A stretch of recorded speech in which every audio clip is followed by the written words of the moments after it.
And hello, everybody. Good evening. How are you all today? Well, we've reached the time. Celebrating the final reading with a nice pizza. Oh, yeah. We have reached the end. I'm sorry, everybody.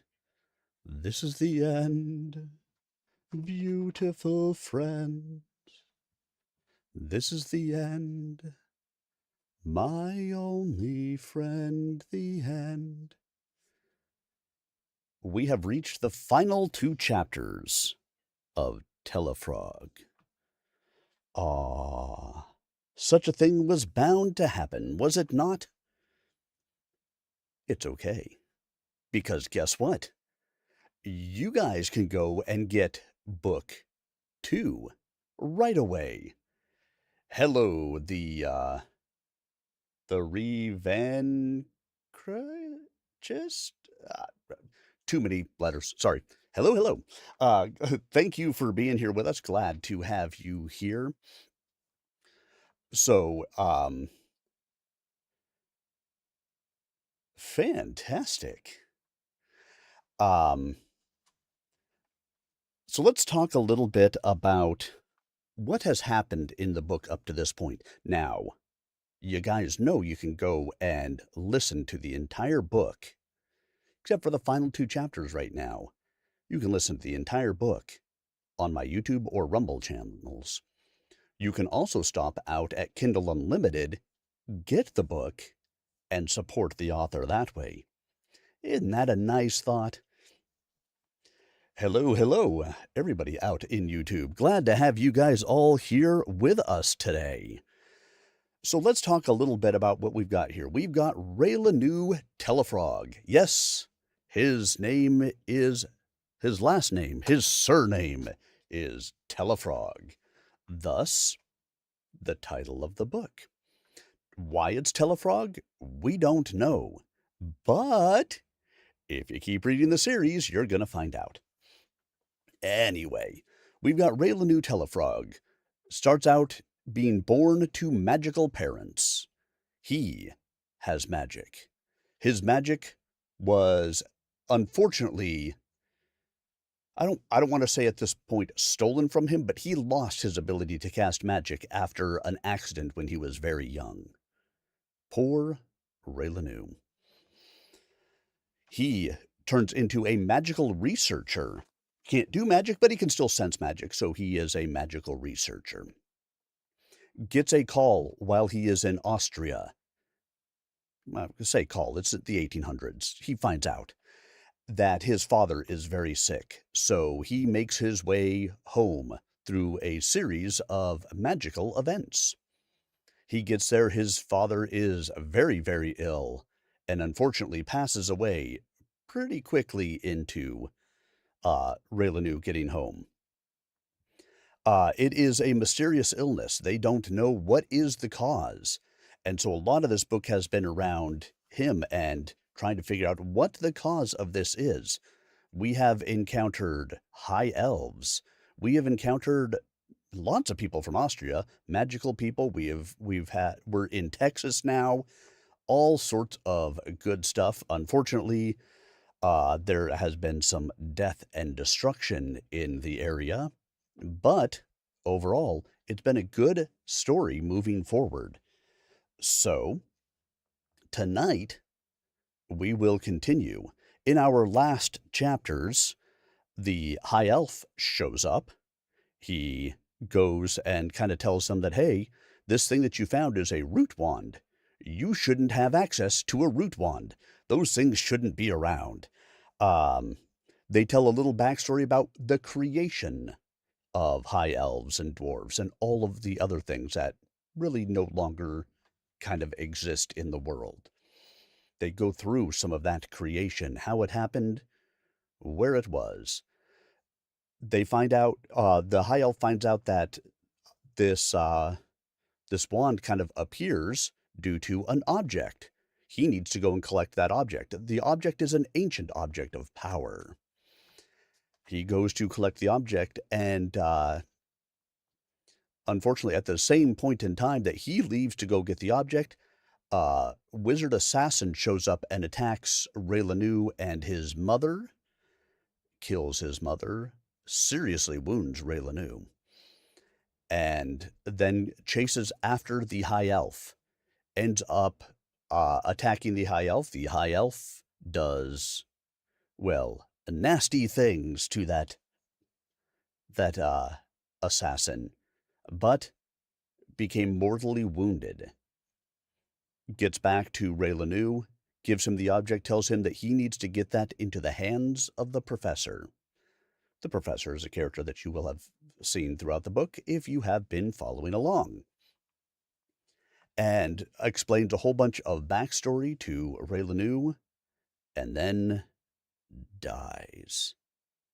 So now, we will be starting in on chapter 14. So tonight we have chapter 14, we have chapter 15, and that is where we will wrap up the book. And again, if you want to continue to follow along with the series, which I highly recommend you do, get out there. You can go to Tellafrog.com. You can go to Amazon. Pick up the book. Support the author. All of these, for me, are about supporting our indie authors, giving them an outlet for their books that would not exist otherwise. But ideally, your guys are going to get out there and support them with this. Now, I get the joy of having all sorts of diverse things that I get to narrate, and I get to practice my skills and my voice acting and all of that fun stuff. But I want you to get out there and support these authors. So please make sure that you do so. Again, Tellafrog.com, or you can look up our author, Torin MacRath, on Amazon. And now, wherever you happen to be, if you're somewhere hot, get yourself a cold drink. If you're somewhere cold, it was warm today. It was 70 degrees today. I went to watch my daughter's lacrosse game. It was like suddenly 50, the wind was blowing. I should have worn a coat, and I only had a sweatshirt. I was in a cold place. Get yourself a hot drink. A blanket if you want to have one, whatever you need to have. Sit back, put your feet up, relax, and prepare to enjoy as we dive into these final sessions of Tellafrog. As a very quick housekeeping reminder, I record these, which means I don't engage with the audience while I am reading the actual chapter of the book. I'm happy to answer questions before. I'm happy to answer questions after. 92. You Texans. I'm telling you. But unfortunately, because I'm recording this, I don't engage while I am reading it. But you are welcome to engage with each other. I know our author is out there on the horizontal version of YouTube. I have a horizontal and a vertical version. He's out there on the horizontal version. You would think they'd talk to each other, but they don't. I can see both of them on my side, but you guys don't. Anyway, make sure that you get out there if you want and engage with him, and I will be happy to engage in between chapters. But now, let's go ahead and get ourselves started with Chapter 14. Barthou suddenly realized he was free to move. He could not know this, but the spell that held him expired with Cleet. He writhed around in the dirt, face down where he fell during the battle, and made sure he had all his appendages, then pushed himself up to his hands and knees and looked around. He noticed his coat, clothes, and hat were burnt, still smoldering. Leaning back onto his knees and heels, he patted himself all over where he could reach, making sure there wasn't still something truly on fire. Satisfied that the threat had passed, he looked around to see if there was a clue to what had happened. He had been unable to move or hear for what felt like an hour. He couldn't remember anything past coming down the stairs either. That was clearly a spell of some kind, although he had no idea what kind. He glanced to his right to find that the large wardrobe had been moved aside, revealing a door. Just to his left was a sickening pile of human bones and flesh. He recoiled up to his feet, grabbed his pistol off the floor, and went straight through that newly revealed door. A quick look showed nothing of note in the dark, and he went up the stairs as quickly as he could, only to find all three brothers had been killed. A black, burnt-looking wound was laid across their eyes, and bloody blisterings surrounding that. All three sat in their seats, right where he had left them, eating and joking just moments before. "Well, shit. Oh, no. Mother and Raileanu," is all he said before pinching his eyes shut and dislocating to their home. "Mother! Raileanu! Are you here?" he hollered, having arrived in the front yard, running to the house, stopping in the doorway to watch me lift my eyes from beside the elf. He looked terrible. His hair was burned, his hat and overcoat looked completely burned from behind, nearly falling off in pieces. His hands were blackened by soot. "Are you all right? What happened?" I asked him, looking upset at his condition. "Yeah, boy." He finally noticed how badly his clothes had suffered, shaking them off. "I'm fine. Someone stunned me or froze me or something. I was at the mission, heading downstairs to check on a racket. I woke up just a moment ago to find myself almost burnt. A pile of mush that used to be a feller missing a tooth, and all three brothers who'd arrived were killed deader than a doornail. What the hell, son? Where's your mama? Where's Bandos? Who the hell is that? What's that big, purple, split mouse on your head? Who is that?" Pointing to the elf on the couch, pistol still in hand, whom I was beside. "Is that a... I- I- is it a... is that a dang elf?" Yeah, it is. I can explain. I guess, well, what I just learned was the cause of all this. Why it was so important to figure out what happened to Daddy. Wait, are you sure you're okay? You look like you got chucked in a fire." Yeah. Ain't no accident my great-grandparents moved to these parts at the end of the 1600s. Ever since they burned a mess of my kinfolk at the stake back then, most of us have been born fireproof. Must be those strong survival traits we Cordons got. What the hell is that shiny ball thing that elf got? He pointed at it. Honestly, it's the cause of all this. The elf had been working with the professor to determine if something similar was present, which might be causing some of this. It's some kind of old relic from prehistory. When the high elves were pretty sure one was here, he came and met with me and Mama, and I told him where it might be, and he went straight there, into that basement at the mission. I turned back to look at the elf. That makes some sense, I reckon. I mean, he could have froze me. Then that other feller must have killed them boys and fried me." Barthou took off his hat, surveying the damage it had sustained. "Dang it! My hat!" "Right after he left, that man came. He killed Mama and Bandos, and had me dead to rights. He offered to spare me if I told him where the elf had gone. Heck, froze me. Then he pistol-whipped me with my own pistol using magic. Stabbed me. With everyone dead, I hoped the elf could handle himself, and that with you maybe still there, he would get nowhere." I looked back at Barthou, who was just shaking his head. "I'm not sure what happened, but the elf came back here, all burned up, barely alive. He buried Mama with Daddy. He sent Bandos back to his people, healed me, and told me about this old thing. Said I had to get it to the professor, that he would know what to do. He passed on not 5 minutes ago." "That must have been him that froze me then. I was released about that same time. Came to, and saw all that happened. That there elf tore that fool to pieces. Left him in a pile of guts and bones." Barthou looked around the area where Cleet was lying. He saw the silver-pointed tooth, That must, that there tooth must come out of that dirty bandit. Can I see it? Yeah, of course. I waved at it. I turned and sat with a thump on the floor, facing Barthou now. He picked it up and went over it, looking sternly. There's a rune or something here, on the front of it.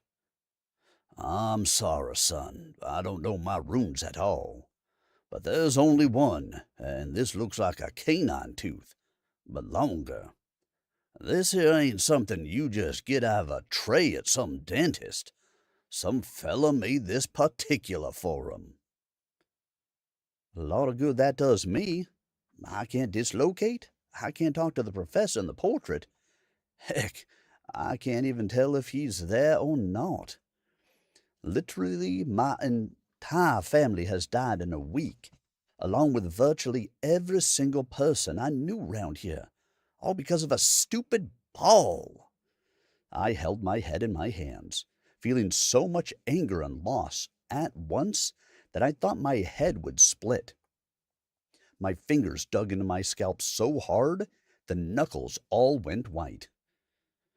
Well, look, son. I know this is bad all round.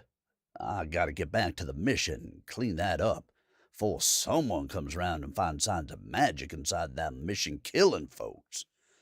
Now, you're gonna have to hold on a while. I'll be back and talk to that professor for you. And take your time with your grief and what not. Don't do nothing drastic, son. You ain't alone in this. Don't talk like that. Here." He reached into his pocket and pulled a small round jar with green paste in it, chucking it underhanded to me. "This is rosemary and western sage oil with crushed leaves.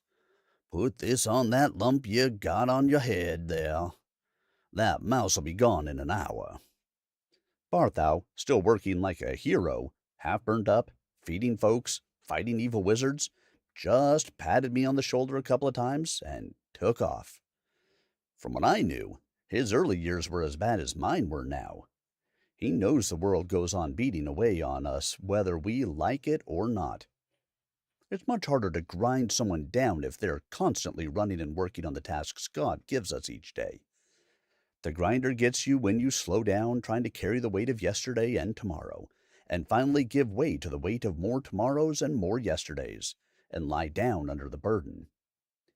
So I will try to take the burden of today, of tonight, lay down the burden of the last couple weeks at the feet of God to handle, and be ready for tomorrow, because that's when the task begins of finding these monsters who would employ this kind of trash, and kill them. I took all the hastily transcribed pages of what Cleet had said and put them into my inside vest pocket. If this information was real, which it seemed to be, this isn't the kind of thing to leave lying around. In fact, I considered burning it, as I could remember most of it, having heard it in such a dramatic episode. And I had written it all by hand myself. I decided to keep it safe, for now. Clement had several pressing meetings even at the late hour of arrival in Vienna. The troop caravanned into the city at dusk, with the streetlights already being lit along the avenues. The cargo and workers' carriages and wagons split off in front of the St. Charles Church, proceeding around the back of the block of buildings to the right of the church's front. Their quarters and stables for the animals lay down a narrow alley that split the different important buildings in that area of Vienna and had sufficient distance from the church and the houses and offices of important government officials, so the aroma of livestock and their care didn't filter out. Vienna was a beautiful city, and crews of workers spent lifetimes cleaning the roads and avenues from debris and horse droppings. Rarely did any remain on the roads more than a few minutes. Horse-drawn carts crisscrossed the streets during all daylight hours, dutifully removing any and all unsightliness.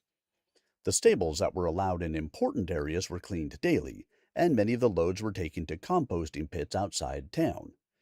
Many of those were saved and used when the emperor had his personal garden built almost 20 years earlier.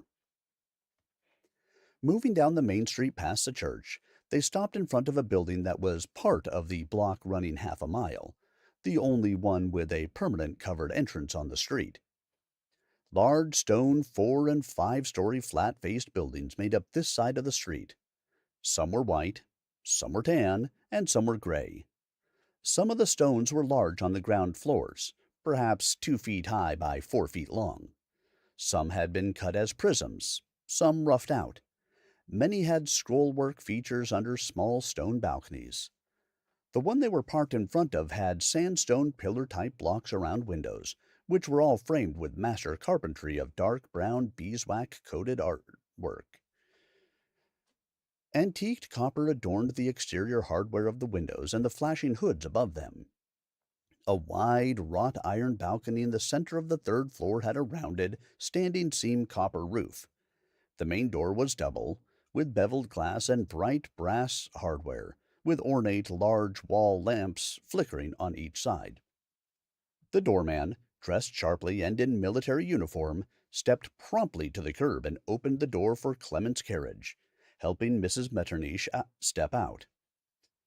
Once the kids jumped out and quickly settled into a proper public state of mind by their mother, they walked up the 4 steps to the half-round stoop and were greeted by the head of the house, who promptly led them in. Their carriage pulled away, and the second one approached and stopped in front of the house. Monica exited. Then Wenzel stepped out, and he grabbed the several personal bags Monica had kept with her, joining her as they went into the residence. The entry space was wide, with a statue in the center of the back of the room, made of marble, on a round platform covered in intricate carvings of leaves surrounding a map of the Austro-Hungarian Empire at its center. The statue was of Ferdinand I, astride a horse arrayed for battle, with a saber high above his head. The statue was a new addition. It was not there the last time Monica had visited. Ferdinand I ascended to the throne on March 2nd of the last year. It was exquisite. The surrounding architecture of the statue was half-round, with ornate staircases circling either side, going to the second-floor landing. The carpentry of the railings and staves was incredible. They were each one a fluted pillar wrapped in climbing vines, the end of the banisters each a wide, downturned, 5-pointed leaf bound continuously and flawlessly to the carvings on each vertical stave. From what she had been told, the staircase and its components were original to the house, dating back over 150 years, and had taken 3 years for the carpentry alone. Gold filigree was laced into the designs, looping in and out of the carvings, and along the center of the leaves at the ends, and the center of the handrails for the whole length of the banister. The walls of the room alternated between mahogany panels and light pine sections, framed specifically to encase important paintings, far too many to name. On each side was a wide, solid oak-framed entrance to other rooms, parlor on the left, and on the right a room that served for public functions, 40 feet across and 100 feet long, the length of most of the structure. Only the kitchen and preparatory rooms lay behind it.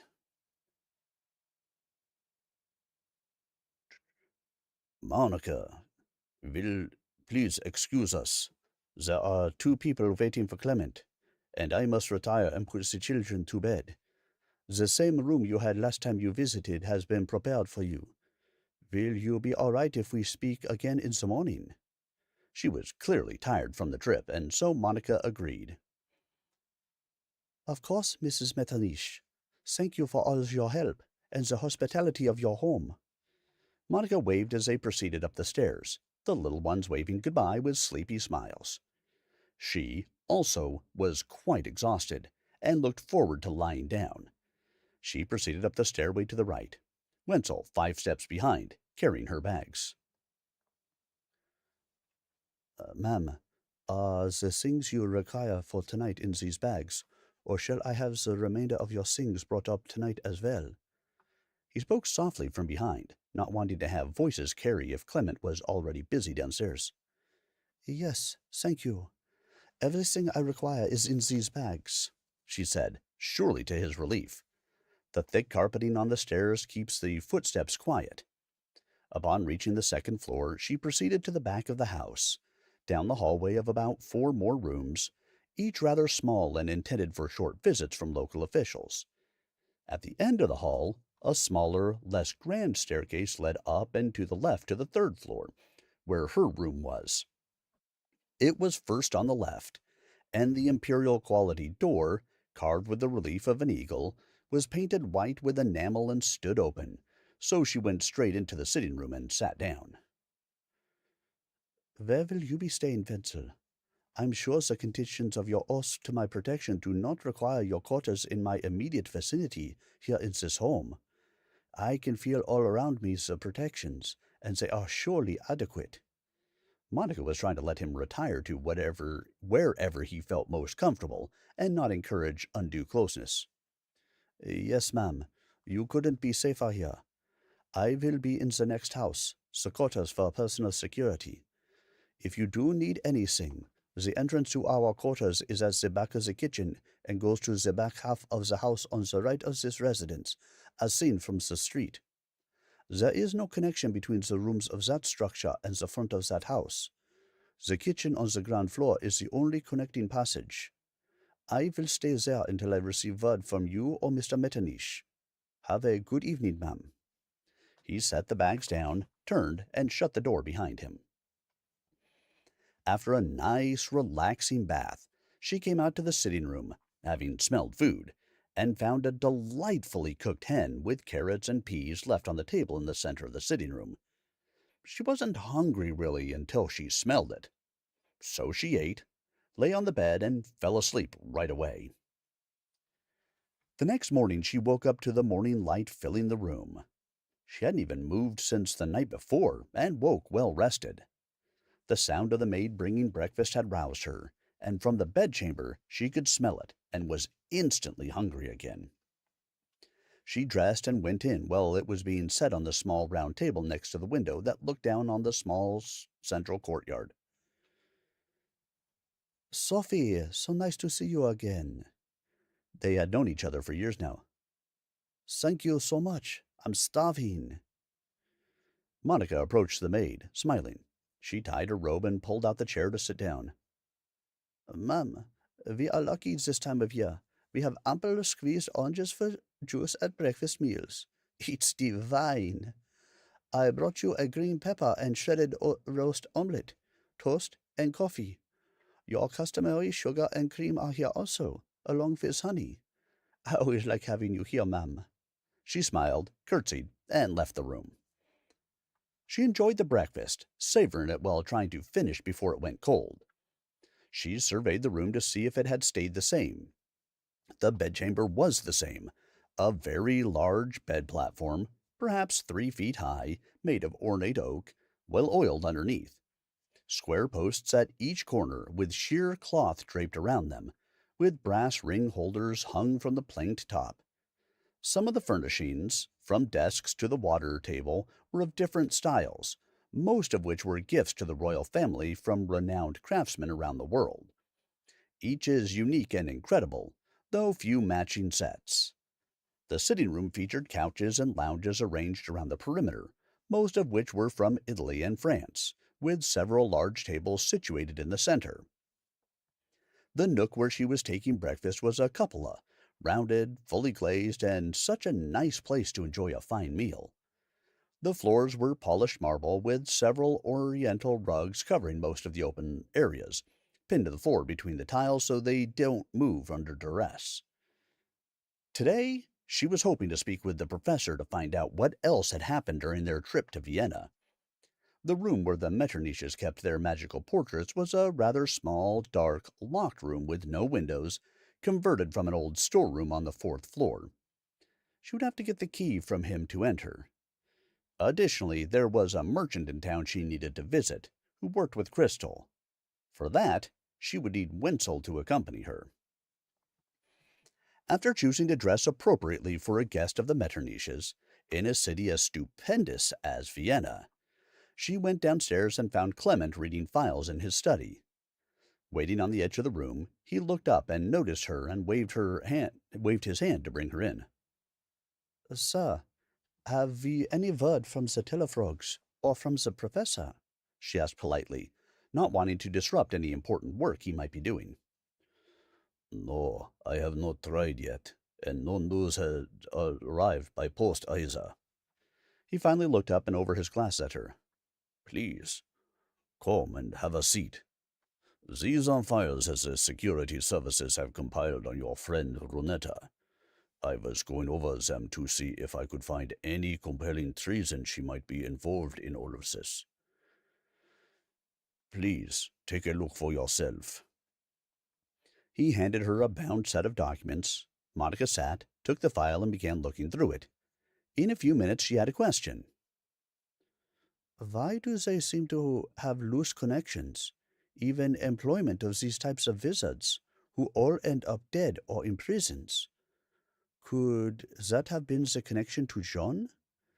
Perhaps one of his prisoners is related somehow to this, she asked, still reading through the file. I suspected that. As security measures, we keep lists that all bureaus do on magical criminality. I can find no connection to any of the prisoners that have ever been held at Firmville and this lady. That said, there is no way of knowing every illicit activity of every person, especially those who are well-moneyed and secretive. Her family is both, he said, still flipping through the pages. There is a connection. What it is, I cannot seem to nail down so. If she or they are so interested in the events around Raileanu's family, why hasn't she just gone there? Why linger here, irritating me? I honestly cannot say. He shut the file he had and stood. Here, take the key to the portrait room, and see if anyone is available to speak with you from over there. I apologize, but for space's sake, I do not have a portrait of John or Mary Tellafrog here. Only the professor, and with the hours he has put in trying to communicate with both sides of the world and scour records of illnesses, he may not be available yet. He reached into his vest pocket and pulled out a large key on a silver chain, unhooked its keeper through the buttonhole, and handed it to Monica. You remember where it is, yes? Yes, sir, I do. I will locate you if I find anything out, she said. Here. He stacked up the 5 or 6 file binders and handed them to her. Leave these in the room as well. They will be safe enough to be locked in there. Thank you, Monica. Hopefully we will solve this. I have several appointments in town today and will not return until this evening. Have a good day, but make sure and take Wenzel with you anywhere you go outside this house. Oh, and the porter said your crates and trunks are in a small room of the central courtyard. That way you can walk outdoors in the good light, undisturbed by the operations of the house and away from prying eyes. Publishing magical works is big business these days, and I'd hate your and Raileanu's hard work to slip out before you're ready. He left with a smile, out to the foyer. Monica went straight up the staircases to the room, unlocked the door, and tucked the key under the waist ribbon of her dress so it wouldn't slip out. Inside, she lit the 2 lamps that were on either side of the room and looked for the professor's portrait. Unfortunately, he was not in it, just his empty chair. She set the files down on the desk and went out into the hallway, locking the door behind her.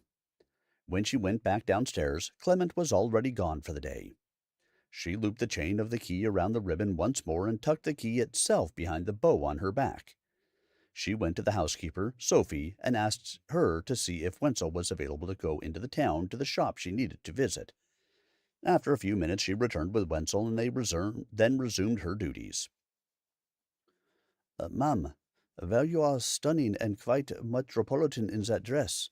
Causing a stir with your beauty is perhaps less advisable than a more subdued and useful attire ensemble. Forgive me, but your security is my responsibility, and I think it would be wise, he said as meekly as he could, his head slightly bowed down, his eyes barely glancing at her. I spoke for some time with Clement, and he didn't mention anything was wrong with what I am wearing. Monica lifted the edges of her skirt out with her hands, looking over the dress, trying to find a fault. It is rare anymore I can dress as a lady should, and enjoy the gracious nature of a beautiful city, sir. I don't think I will change, she said sternly and definitively, dropping the edges of the skirt and crossing her arms.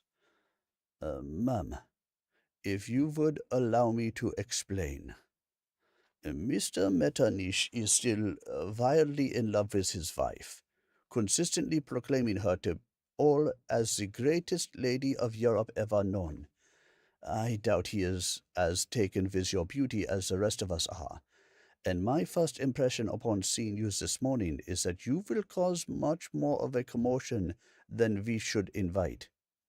Please, if I may, I just received word a moment ago in our quarters that the whole entourage of the Metterniches is invited tonight to a symphony at Vienna Musikverein by its director, Ferdinand Gray Palffy, von Erdad himself. For this, you will be required to dress even more grandly than you are now. Mrs. Metternich has already sent word to the city's preeminent dressmaker to meet you here at 3 o'clock this afternoon to prepare one just for you. The symphony is at 8 o'clock. Is that all right? Both excited and aghast, Monica decided the totality of the circumstances were decidedly in her favor. Compliments intentionally taken as insults are the tools of maniacs, and she would clearly enjoy the day. Besides, these dresses were diabolical to live with in the heat of August, especially if required to do much walking in them. He was right. If trouble did present itself, it would be best not to be bound tightly, restricting movement and activity. Of course, you're right. I will change. I need to go to Swarovski Crystal Welten, and I need to be back before that appointment. Should we take a carriage, or are they otherwise occupied today? They are spoken for, my lady. That shop is only 4 blocks from here, and with appropriate footwear is not a chore to reach. He gave her a little bow. I will wait in the foyer for you. Thank you for understanding what I was trying to convey. Well then, to the wardrobe. She gave him a nod, spun around with renewed purpose, and went back upstairs to change. She chose a tight-waisted, dark blue, floral-patterned dress with a plain black collar and cuffs. The ankle-length dress would hide her wearing her cork and suede-soled riding boots, which had a built-in sleeve for her wand. She wore a wide black belt with a plain steel buckle and a slide purse attached. Her hair was put in a bun at the nape of her neck. Now she looked more like a governess than any person of notable means. Once back downstairs, Wenzel gave her a smile and bow, and they proceeded out the front doors, held open by the military doorman. Making a right turn at the sidewalk, they proceeded to the end of the block and went right again. 2 blocks further, and the pair crossed a street and walked along the side of the Imperial Gardens. Ma'am, have you ever been in the gardens? Wenzel asked. No, I have not, she replied. Perhaps Clement or the professor might arrange for you to go one day. I recall being a young boy watching the construction. It was really interesting watching the meticulous planning and construction. When we could, my friends and I would sneak in and play in the great mounds of dirt. I suspect some still sneak in, but once construction was complete and the iron fencing was installed, it became considerably more difficult. They say there are flowering plants in there from around the world. I shall ask if it is possible later. I would enjoy that, Monica said, peering through the fencing and shrubbery that encircled the whole 10-acre complex. It's just up ahead, ma'am, on the right. I will wait outside. Wenzel pointed to the shop, its sign now clearly visible. Thank you. I will not be very long, she said, waiting for him to open the door for her, and she proceeded inside. She had been here twice before, both times commissioning lead crystal cases for rare books she had been responsible for during conservation or restoration. She was delighted to see her acquaintance, Maria Stauffer on the floor of the store. She had devised a technique to house the book, incorporating Monica's own design, which utilized small, specially crafted stones in a perforated vial to eliminate all moisture from the enclosure. It wasn't magic, but it was tricky potion making.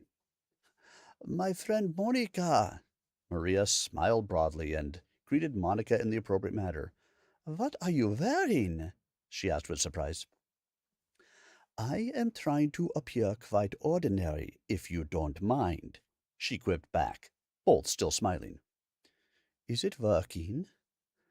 My dear, you could hardly wear a flour sack and still cause irreparable harm to men. Have you any news about Raileanu's father? Monica didn't know how to answer. How could she know about that? Did everyone know? Should she know?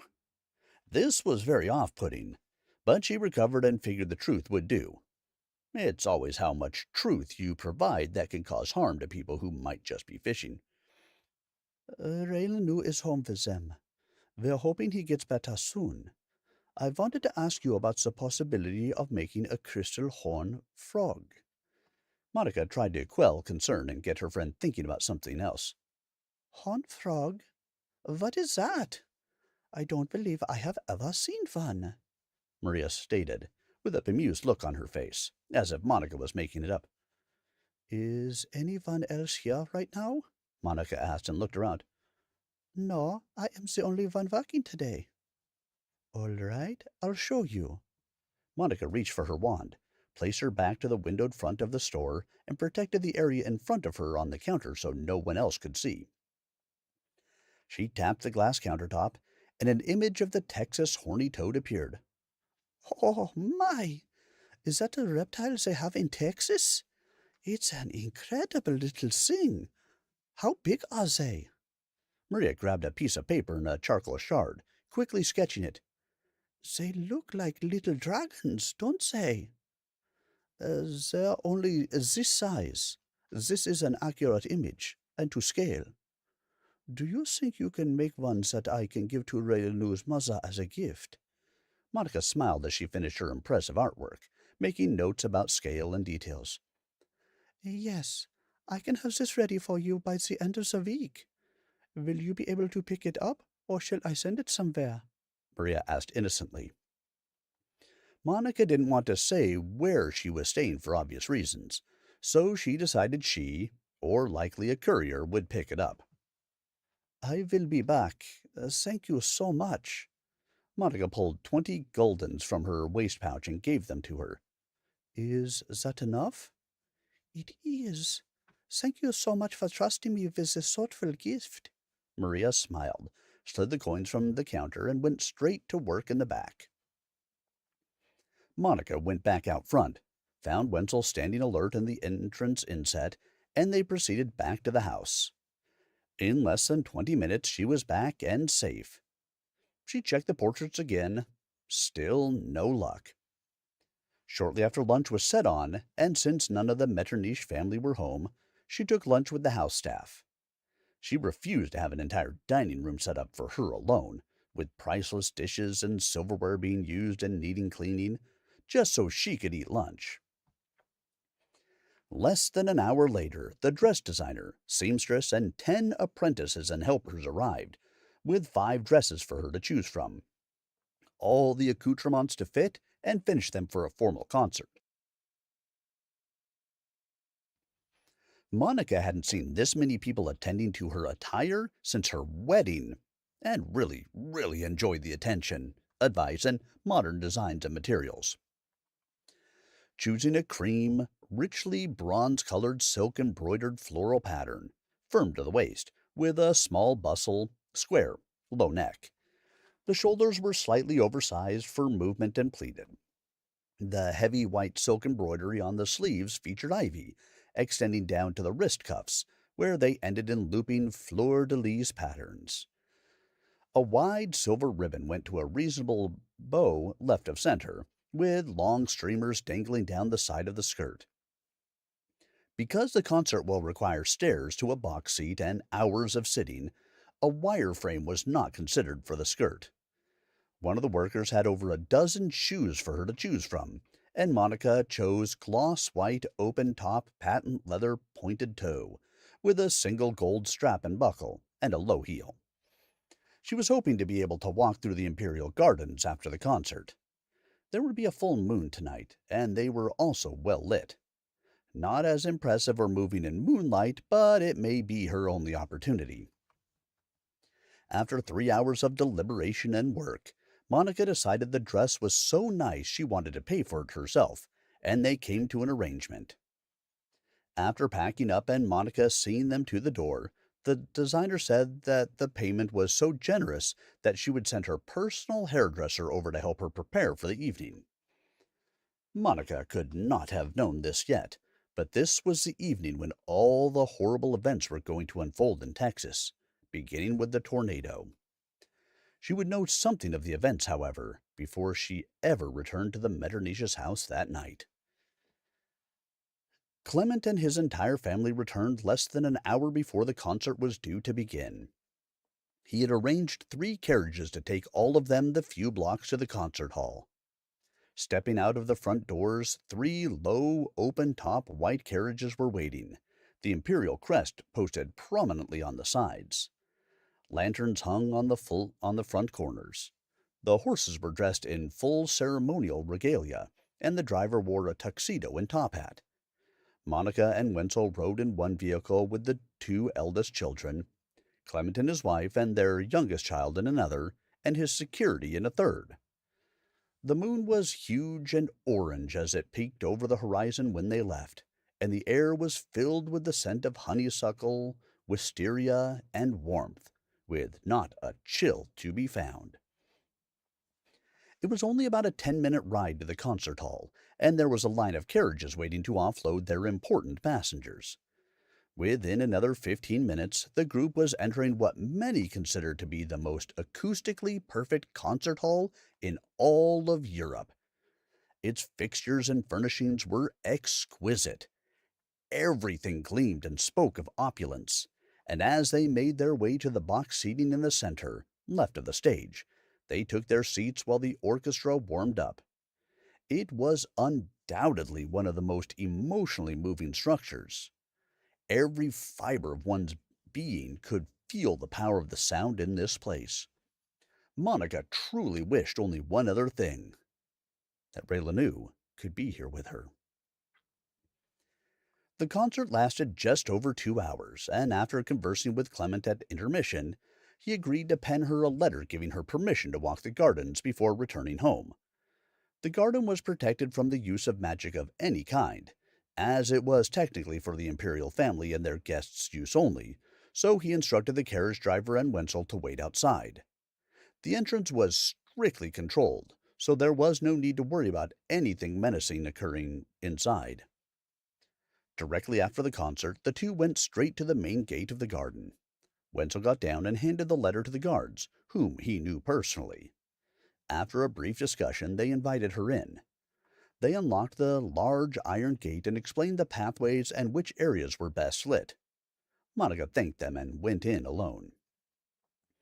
The pathways were wide, meticulously maintained of raked gravel and mortared stone depending on the feature and its propensity to retain water, she supposed. The arbored tree varieties, groupings of striking colors of flowers standing tall on mounds and flowing down slopes were incredible. When Raileanu comes back, she would have him bring her in daylight. Definitely. And educate her on the proper names of every variety of tree and flower. She strolled around, smelling flowers she didn't recognize and realizing how few of these curated species she had ever seen in moonlight. Near the center of the park was a large stand of knurled, twisted oaks surrounding an ornate bench. So she sat to let her feet relax for a few moments. Monica rubbed her calves, which were not accustomed to these shoes, hoping she didn't already have blisters. Well, well, if it isn't my best friend Monica, a familiar voice said from somewhere under the dark stand of trees. Monica, still with her right hand by her leg, reached up to her thigh, where her wand was held in place by a garter, and pulled it out sharply. She knew it was Runetta. "Darling, that won't do either of us any good here. Surely you know that." She slid from around the wide trunk of one of the trees, not 20 feet away. "Do you know what this is?" Runetta said, holding a large, clear glass jar with something in it. Monica was furious that this woman was here.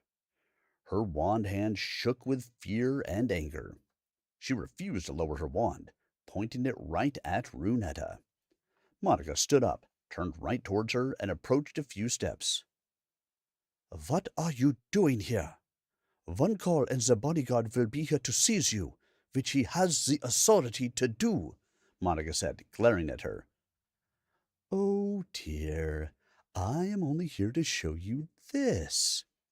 Do you know what it is?" Runetta slinked closer, jar in left hand, her wand in right, letting it bounce off her right shoulder. "Here, let me show you." She tapped the jar with her wand, and it filled with white light. "How did you... What is that in the jar?" Monica kept drawn on her, now with both hands, not knowing if her own magic would work at all, and how Runetta's was working. "Dearie, my family did the enchantments on this garden. I can do what I want here. You, I am afraid, cannot." Brunetta made it to the bench, and when Monica backed up a few steps, she sat gently down, letting her right arm drape in a flamboyant, exaggerated way on the top of the bench. She extended her left leg across most of the bench, her right on the ground. Then she looked at the jar with her face turning slowly toward it. "It is a heart jar. I have one for every man in my service. I've a whole room of them. It's how I keep track of who is still doing their jobs." She held it up even closer to her face, illuminating her green eyes as she gazed in. "You see, as long as this copy of their heart keeps beating, I know they're still doing my bidding. This one," she spun it around in her hand, enticing Monica to look at it, "has stopped working." Runetta made a ridiculous, dramatic frown. "What does that mean? What are you saying?" Monica threw her wand hand down by her side. "Well, this jar and the heart inside belong to one of my most productive employees, and it isn't beating any more. I love to enter that little room I have." She set the jar down on the bench. "The beats can tell me whether they are sleeping, loving, killing. I've learned to know all of their beatings. When I walk into that room and close my eyes, I am filled with the power of life in my service. When one of those stops beating, well, it upsets my happy rhythm." "That's a human heart? You're showing me this is now a threat," Monica shouted. "Wenzel!" "This jar is only the proof I needed to tell you that man of yours is really something. I simply must meet him now."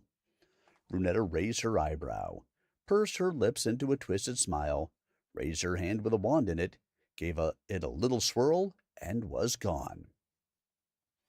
Wenzel and the two guards reached her, but a moment later, while Monica was still staring at the jar on the bench, her uncontrollable anger still causing her to shake. She barely remembered to tuck her wand away on the far side of their approach. "What is that?" Wenzel asked, pointing at it, a look of disgust on his face. The jar was still lit for a moment, then it faded. They all saw what was in it. "Was that her?" "Yes, I must get to the metal niches right away." Monica picked up her skirt and began to run to the carriage. Wenzel grabbed the jar and told the guards to patrol the garden looking for a lady wearing black with dark hair. He said he would take his charge to safety. He chased after her, catching up and taking hold of her upper arm to help her be steadier at speed. The guards had left one person at the gate, but the gate itself was open. He stood at his post, holding a lantern, and asked what had happened. "A tall woman in dark clothing with dark hair is in the garden and has threatened my charge. Secure the gate and let no one in or out until you see your sergeant," Wenzel told him as they loaded into the carriage. "Driver, to the Metternich house, right away!" Wenzel shouted, and the leads popped the back of the horses, who jerked off the line, jolting the passengers, who couldn't care less. In just 2 full strides, the horses' shod hooves were rapidly echoing on all the stone buildings. "Tell me what happened," Wenzel demanded. "Are you all right?" "Just get me to Clement. Thank you for being there so quickly." A little out of breath, she managed to get out. "She said that jar was some copy of a heart of one of her servants, who is dead. Then she said she had to meet Raileanu. Something terrible has happened. I know it." Monica unbuckled her shoes en route and handed them to Wenzel, who was looking very confused. She wasn't taking any additional time to get inside, regardless of social appearances. When they pulled to a stop, she leaped out and ran barefoot to the door, opened it before the doorman could get out of his chair, and ran inside. She considered yelling, but didn't want to alarm the children if possible. Wenzel came in right behind her, jar and shoes in hand. "Where is Mr. Metternich? I must speak with him right now," Monica said loudly to the doorman. "I believe he is in the study," pointing upstairs. She ran straight to it, holding her dress higher to run up the stairs, Wenzel close behind. She burst through the door, and he was indeed, with his head in his hands, and snapped it up when she came to the desk. "Runetta was in the Imperial Garden. She was able to use magic in there," she spoke as she huffed. Wenzel set the jar on the desk. "Do you know what this is, sir?" Wenzel pointed disgustedly at it. "I'm afraid I do." Clement was unsurprised. What is it, Clement? What do you know? What has happened? She, Runetta, said she had to meet Raileanu," Monica demanded. "Wenzel, would you please excuse us? Perhaps it is prudent to ensure the grounds are secure." "Thank you," Clement said calmly. Wenzel bowed and left the room. "Please, Monica, sit down. I have spoken with the professor. Much has happened just this evening. First, Raileanu is fine, safe and unharmed. I promise. Something has happened, however, at their home that is connected to Runetta, his father's illness, all of it." Monica collapsed onto a couch, exhausted from running, fear, adrenaline, and now this. It is so much that she can barely believe it herself. What Clement went on to lay out for her, however, made her head throb, and then she was acutely hurt. The professor had seen almost everything through his portrait that had transpired at the Tellafrogs. He had known somewhat of the dangers the High Elf was trying to identify and contain, but not the extent of the history involved for all of us. Until the end, with the elf's telling of the past, its dangers imposing on our whole world now. Honestly, none of us could have known. Runetta and whoever she was working with felt it was just a dark tool of magical power they desired. It is so much more than that. It unfolded to both of them that unwilling or unwilling, they were all part of something none could escape. So bad. The end of chapter 14. I hope you guys are enjoying so far. Yes, it's very nice, no? Oh, I don't know why I have gone into a French accent here. It's not the accent we are going with. What are you going to do, eh? All right.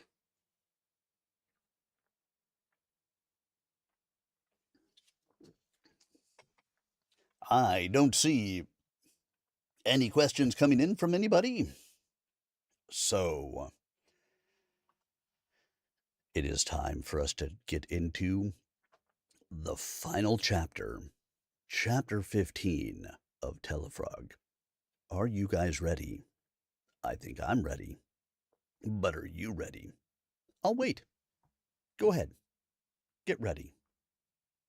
Oh, yeah. I can't see you. I can't hear you. I just have to assume things. That's why I recorded, right? As a reminder, if you would like to support the author, Tellafrog.com, or check him out on Amazon. Book 2 of the series is available for your purchase. He is quite actively working on Book 3 and Book 4 to come out. Book 3 first, of course, and then Book 4. So make sure that you guys are on the lookout for it.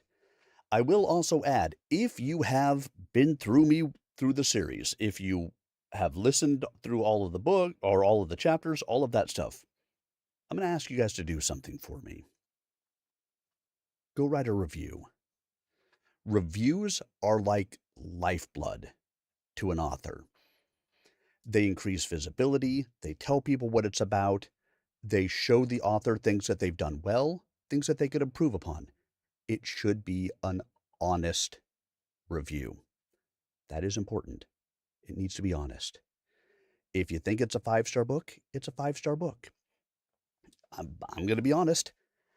I will be reviewing this book after I finish. May not be tonight. It may be later this week, but I don't really give much in the way of 5-star reviews, especially not as I've gotten more and more into this. Some of my early reviews might have been 5-star, but I have come to the realization that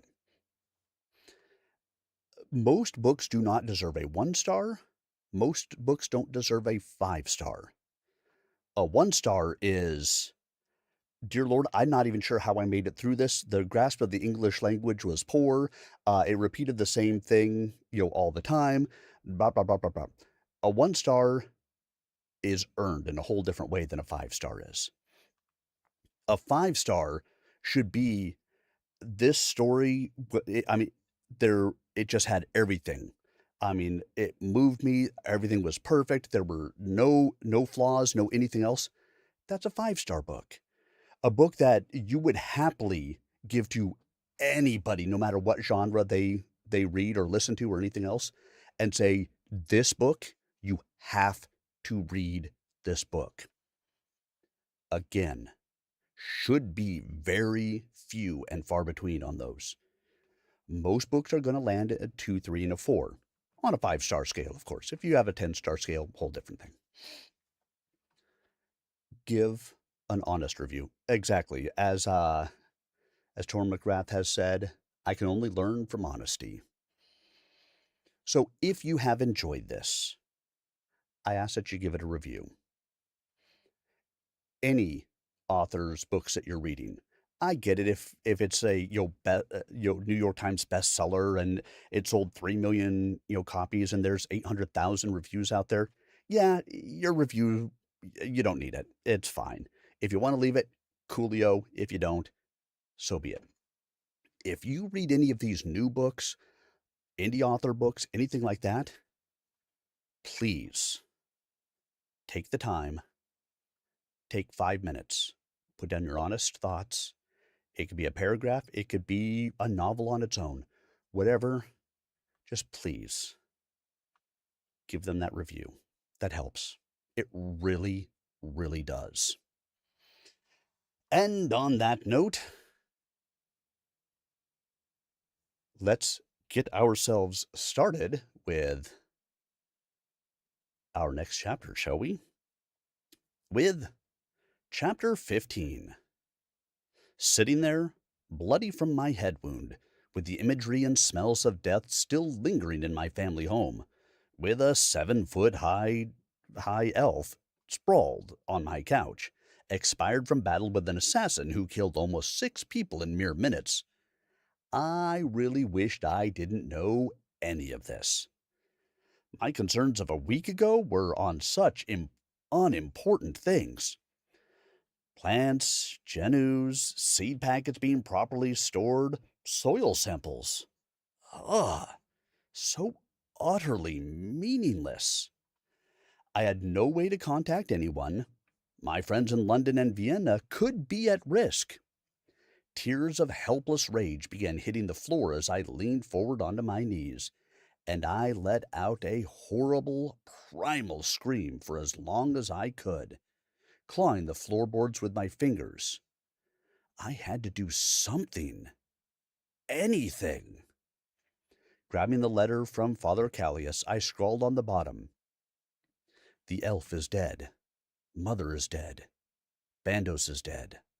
The 3 brothers at the mission are dead. Barthou almost died. I almost died. I am all alone here with the dead elf. I've recorded his last words here. They are quite important, and I have no idea what to do now. Protect Monica." That's all I could think of now. So many times I should have ignored damned tradition and social rules and told Monica how I felt. Too many times. Now I am truly alone, and I wasn't going to wait another minute, if I could ever get back to her.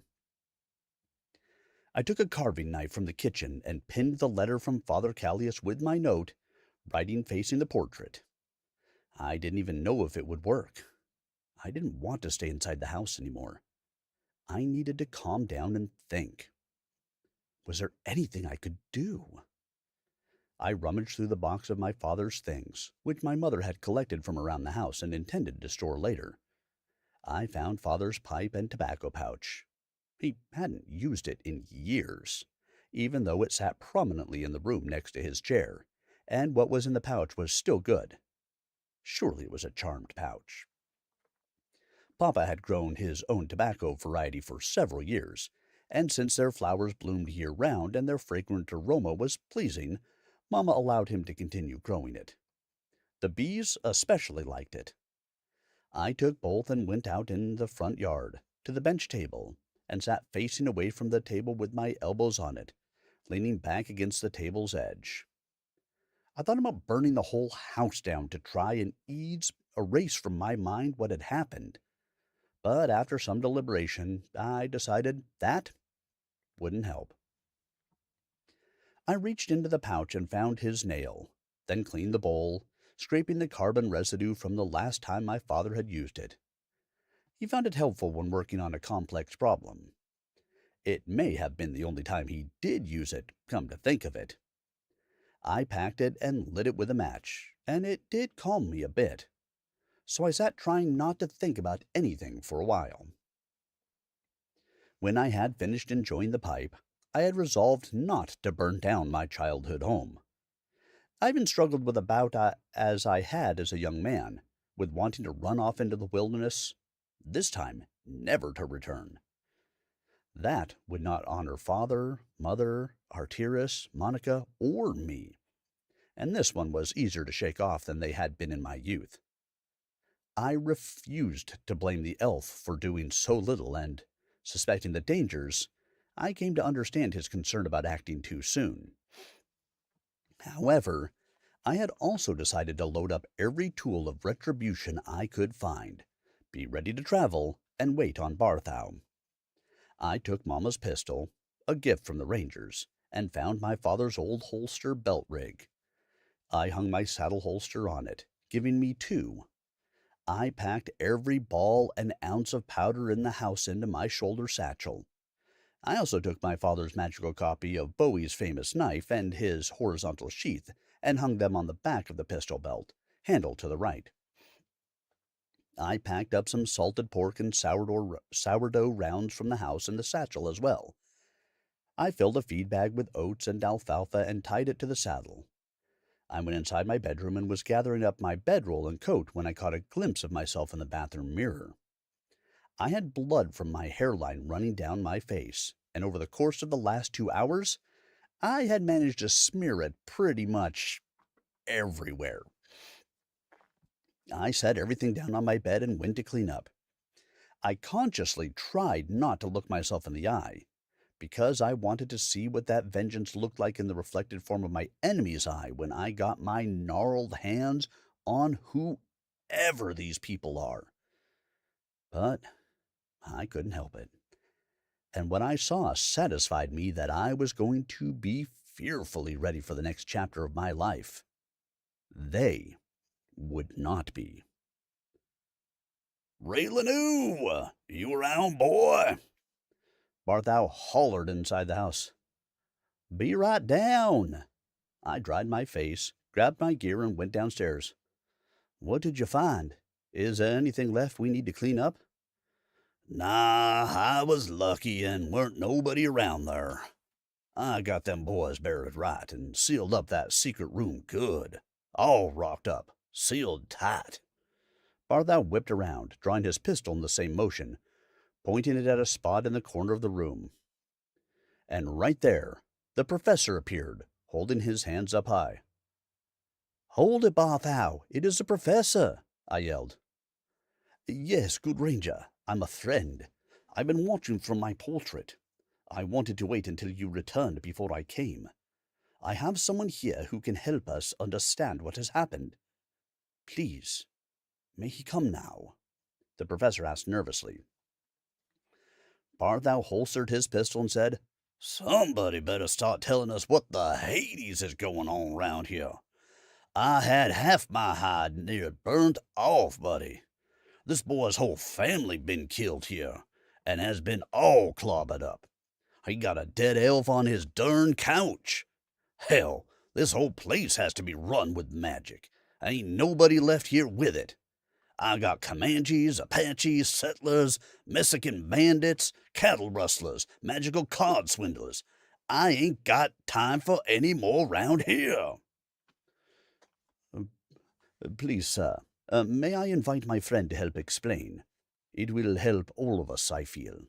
The professor sat gingerly down in a chair and lowered his hands to his knees. Do it. Get him here, then.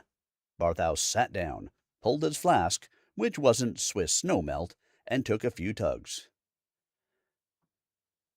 Go ahead, Professor, I said. A thin line from the ceiling to the floor lit up for a second, and another high elf appeared as the line moved from left to right. This one wore clothing that was sheer white, form-fitting, with a long, silvery gray cloak. His hair was also long, straight, and white. He had the same sharp, long features, lit blue eyes, and pointed ears as Cleet had. He glanced slowly around and at Cleet. The line of light then flipped horizontally and went over Cleet from top to bottom, him slipping somewhere else behind the line, and was gone. He turned his attention to the orb next.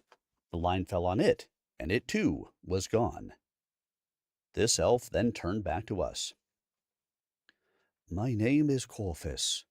First, give me the pages you wrote of what Cleet told you. They are not safe outside our protection. I have watched Cleet trying to help solve this, and I agree with his decisions. Had either of us known sooner, we would have been able to prevent this from happening. We are sorry. You should be aware that this is no small matter. Cleet was over 14,000 years old. There can be no more elves.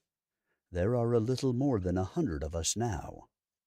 Corvus held out his hand, gesturing for me to give him the notes I had scribbled as Cleet lay dying. I pulled them from my vest and gave them to him. He nodded slowly, then continued. Trying to protect the world God made from the evils the hand of man has wrought is the mission we have assumed all these thousands of years. The time has come for us to involve more of you to help. Changes are already happening across the world that will begin to accelerate towards the singularity that caused the catastrophes of the past. The one that led to the end of the last 2 ages, for example. We are products of that event, as are all the creatures you call magical, as are all of you who wield what you call magic. Relics of that time are incredibly dangerous, as you have discovered, so we must find them faster than we can alone. While not intended to perform diabolical atrocities, the knowledge they possess and can gift to anyone able to communicate with them, control of energies and forces that surround all of us, that none of you can imagine. Barthou took another long nip, closed the lid, and let his hand fall in disgust into his lap. You must know I don't understand nothing you just said. So you fellas watched all this and did nothing? Barthou, to capture one of us would mean the end of all things. That is paramount. It cannot happen, Corvus said with a calm cadence. May I continue? Barthou waved his hand with indignation in the air and looked away. Even if ordinary people were to find these artifacts, they would be able to learn their secrets in time, and destroy everything through hubris and good intentions. I am asking if all three of you can be trusted to help us in this endeavor. If you are employed by us, you will report unnatural events, strange rumors, and sightings of unusual phenomena observed on the earth or in the sky. If you prefer, we can employ you directly to hunt for these items and those who seek them. The events surrounding Monica in Austria are directly linked. The woman, Runetta, who has shadowed her over the last few days, is linked to a group that possesses some of what we seek. They required that orb use some of it. What they have, they cannot use as of yet, but this is a primitive version of the CIGI orb technology. I looked at Barthou, who was rolling his eyes and playfully mocking the elf as he spoke. The elf couldn't see him, but I could. The professor waved a stern hand at him to stop, so we took another tug, but he did stop. We believe there are over a dozen still scattered around the world, inactive, dormant if you like this one was until the right circumstances arose. It took requests from the priest, reached out to that prisoner, and, being magical, was able to communicate with him to gain information on the creation of a root wand. The particles that traveled through the root system between the two ended up on your father. Those same particles assembled the root wand, harnessing the unseen powers of the earth. It was an old magic, where wands made of tree branches could focus and direct these energies.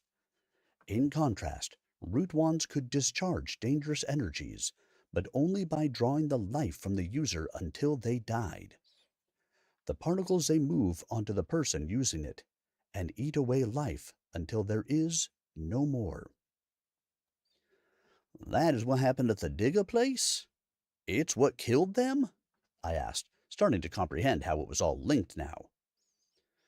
There is a truth in your Bible, in that faith must not be put in sorcerers or witches, but only God. In the events described in ancient writings from around the world, although the exact time frames mentioned there may omit the severe expanse of time, this ancient technology led to a level of civilization you cannot imagine. All turned inwards, to themselves, and fell into increasingly animalistic, selfish behaviors, coupled with immense power. The truths, reasons, and my own personal experiences over 14,000 years prove that placing power and hope in the creations of man, or in magic at all, leads to destruction. It is simply the focused energies of the world that God made, in ways I cannot explain, yet in a way you can understand. They are not divine, nor are the users of it. They, like we once were, are just people. Only the spirit that we are all given is divine, from God, and to understand the world and our place in it, you must keep faith in him. Perhaps later, as you travel the world in these duties, you can understand more. Corvus spoke the same way throughout all this, rotating his gaze to each of us equally. It was odd behavior, but their lack of connection with humankind might explain it. We High Elves care only about one thing: amassing knowledge, and now securing the relics and artifacts from the previous worlds of men that these tools destroyed. We chose this in the previous time of advanced man, to amass all knowledge, to remain unchanged by time or disease, but in doing so, we cannot comprehend emotion, nor love, nor reproduce. We do, however, hope to stop this procession down the same road as before, without losing all of us before we can. Raileanu, Professor Templeton, will you help us? Barthou, again turning to each of us as he asked. Help? Hell, boy, I didn't understand half them words you used. I don't know how much help I could be to a high elf. Y'all can just wander around doing your own magic. No wand. What do you want me to do again? He snorted at Corvus. I can tell you when I see stuff, I reckon. Whatever that's worth. I just sat still, thinking, how much help can I be with problems so significant and worldwide that the magical world doesn't even know about them or what's going on? This is crazy. I had no magic, and the events of this night showed how unfit I was for this. What about Monica? How could I get to her now? That is all I really could think of anymore. Barthou, I have not seen a more adept man at tending to the needs of people and important matters over such a vast area in several thousand years. You understand the land here, the people, keeping the peace. You are a great benefit to the Republic of Texas, beyond measure. I would ask no more than you have already done. Here. Corvus handed Barthou a silver medallion, hung from a silver necklace. All you need to do, if you need me, is to hold this in your hand. The mere heat of your hand gives it power, and when you speak, I will hear it. Nothing more. Well, fella, I am susceptible to flattery now. If and give you a holler when something's afoot is all I gotta do, well, shoot, I'm in. He took it with a smile, trying to be funny, I suppose. How can I get to Monica? Right now, she is all I am concerned about. My whole family is dead.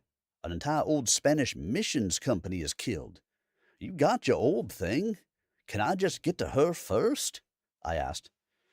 The professor stood up and said, Monica, Clement, they're all fine.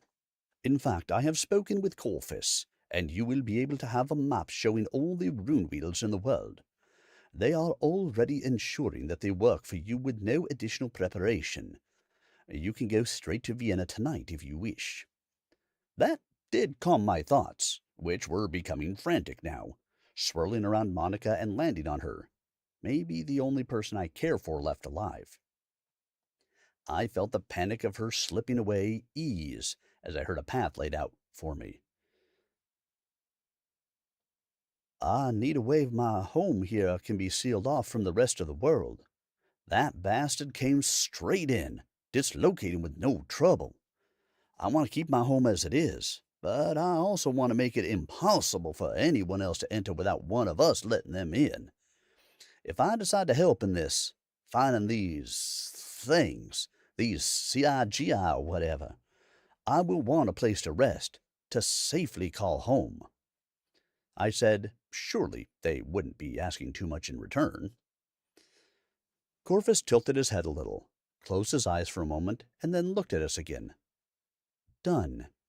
No force known on this world can see, smell, hear, or otherwise detect that this place exists, and the only way in is you, or you in physical contact with another person without duress, through the same entrance you had before. This stands regardless of your decision to help us. Please allow Barthou as well to enter. Corvus, I must get to Vienna and my fiancée. Barthou must be allowed to enter and care for my place until I return, I asked with as much humility as I could gather after the stay. Corvus nodded, shut his eyes for a moment after giving Barthou a good look, and opened his eyes and nodded again. I don't mean to cut this short, but I kind of had to... Oh, I don't mean to cut this short, but I kind of have to get back to the troubles I had a couple hours ago before all this started. If none of y'all mind. He held up his hand, palm up, checking the room before leaving. Barthou, please collect and send information. You cannot speak of this to anyone. It would only harm what we are trying to achieve. Men cannot hear of a power of any kind without seeking it for themselves. Intentions will not save them regarding these tools, Corvus explained. Gotcha. Don't go worrying over me. Most of the folks I deal with every day wouldn't believe most of what I see and do. I got it. He set his hat tight on his head, winked, and with that, he was gone. Would you like to go tonight to Vienna, or will you need to stay a while here? The professor asked. I sat still, looking at the floor where Mama had died, now torn between fleeing this place for Monica or staying only long enough to come to grips with the last few hours. I didn't answer. I will be going straight to Vienna with Corvus from here, explaining everything to Clement and Monica as well.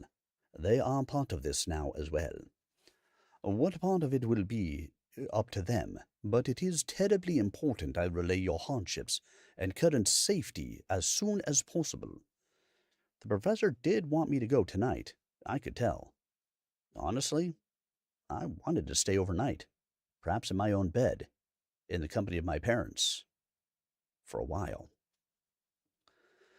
I'm staying tonight with my parents, sir. I will write a note for you to deliver to Monica for me, if you will, please, I said. Of course, please, do write it. They are waiting to hear from us now, he said. He had obviously relayed some of the events to them. I knew what I needed to say. I didn't want to delay them any longer, and didn't want to delay what had to be said to her another minute. Here is what I wrote as quickly as I could. My dearest Monica, please listen carefully to what the professor and Corvus have to explain to you. I am all right. Barely. Only through the sacrifice of others, Cleet included, did I survive. They are asking us to undertake a dangerous and imperative path. I have lost everyone, my whole family. I do not want to lose you. I do not want to lose another minute of my life without you. I love you completely, wholly, and will for all of my days. I intend to propose to you immediately upon my arrival. I must mourn here for the night, and say prayers over my parents before leaving and perhaps not returning for some time. I will avenge their deaths by accepting this assignment, but I will not choose this path without you at my side. I will not. Please consider your options carefully, both for my arrival and for the course we take on these matters as well. Please be safe. I will come tomorrow as soon as I finish saying goodbye here. All my love, Raileanu. I sealed it with wax at Father's desk, where he did all his work for the prison, and took it to the professor. Tell her as soon as I can in the morning. He nodded and tucked it into his coat pocket. Corvus reached over and handed me a silver medallion, like the one he gave Barthou, and nodded. Raileanu, you are right to tend to your parents' souls, to ensure you are right with them. None of the High Elves ever knew their parents. All of them died thousands of years ago, and we have never known children. Each of us feels the dim shadow of a soul and knows that our very creation was wrong. It is why we endeavor to fight the wrongs of the past worlds, The eternal nature of the soul God created is one of the immeasurable truths of all existence. Thank you for honoring it. You will take Artyrus with you to Clement? Beg him for my forgiveness? I could not have helped, nor saved him in the brave final acts of his life. I choked up halfway through and had to pause. Once I cleared my throat a few times, I decided I had said enough and just nodded. Tears fell from my eyes as I nodded, despite my attempt to hold them in. Yes, of course.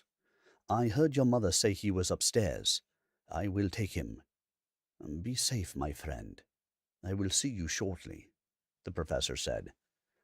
With that, both Corvus and the professor left the same way they came. Their arrival in Vienna, I'm sure, will be quite a surprise.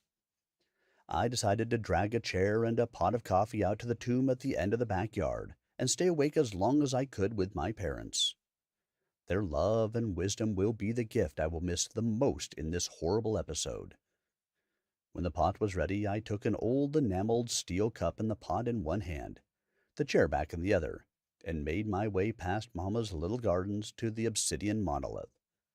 At this hour, it was realistically only a few hours to dawn. I sat there, swinging between trying to say the Lord's Prayer, tears, thanking them for all they did in bringing me up, and apologizing for losing my magic. Each time, I could feel them comforting me, reassuring me that I hadn't ever failed them. I didn't drink a single cup of coffee. Every time I tried to drink, oh, the mess I made. It just reminded me of how good Mama's coffee was. I gave up trying to have any coffee, even before the pot went cold. I told them what Cleet said regarding the dragon, and I imagined them responding that they knew. Of course they did now. The last thing I remember was trying to collate and grasp every memory, lesson, and anything else they had ever done for me, taught me, or hoped for me in my whole life, as far back as I could remember, and packing it all into the front of my mind and heart. I would need it for support, defense, cause, and purpose in the new and dangerous life laid out before me. A rascally woodpecker woke me, hammering away at a long-branched post oak beside the tomb. When McCourt saw I was awake, he gave me a good morning screech as well. I was really sore now, cramped from falling asleep in a table chair. The sun had begun crossing the top edge of our dell, and the brilliant colors of it passing along the obsidian also showed the changes Cleet had made. Mom and Dad's names were now interwoven in the center, with their respective dates included.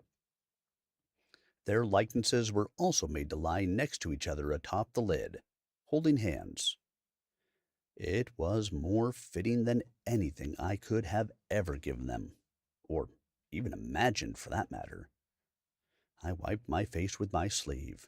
The runoff from my nose and tears had mixed with blown dust, caking my face like a dirty toddler.